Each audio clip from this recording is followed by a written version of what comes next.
Good morning. You are listening to UpReach, a morning devotional presented by the Church Street Church of Christ in Lewisburg, Tennessee, to encourage you as you face the opportunities and challenges of today. And Jesus went into Jerusalem and into the temple.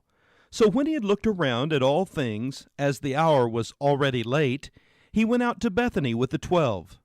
Now the next day, when they had come out from Bethany, he was hungry.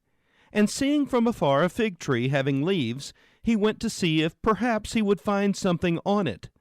When he came to it, he found nothing but leaves, for it was not the season for figs.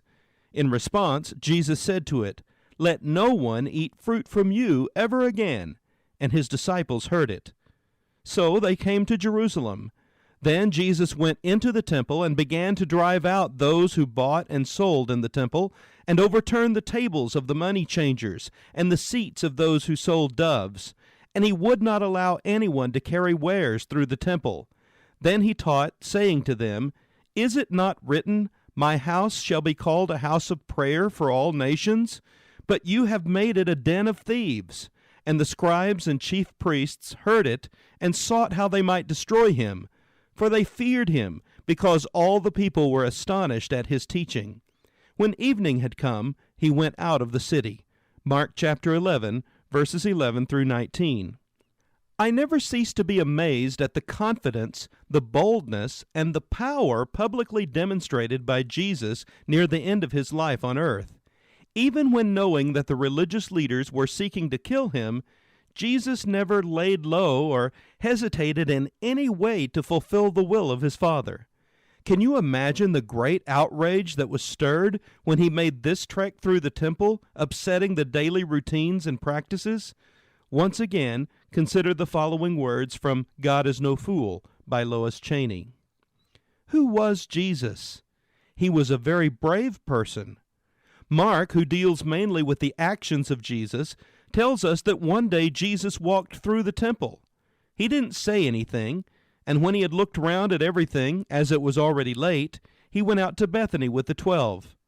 I don't know what they did there, but I think Jesus just sort of sat around and thought a lot and kind of got worked up.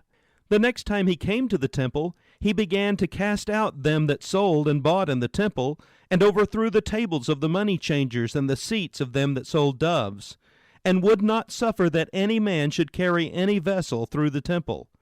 What did they do when he began to toss things around?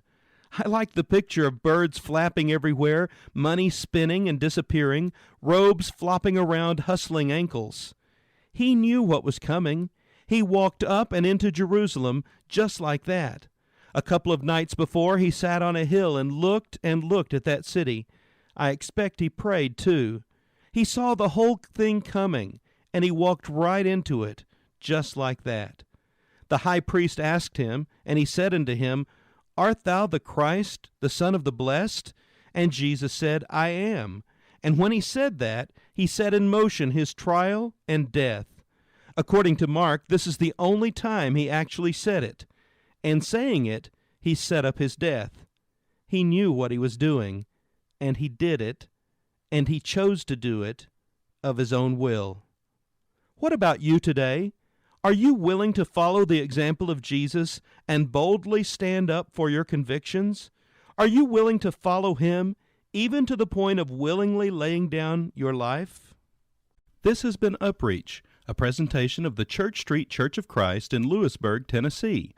I am Kyle Bolton, the pulpit minister at Church Street, and I would like to personally invite you to come and share times of Bible study and worship with us each week.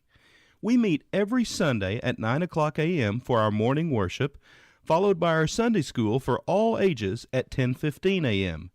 Then we meet again at 6 o'clock p.m. for our evening worship. We also have a midweek meeting for devotion and Bible study on Wednesdays at 6:30 p.m.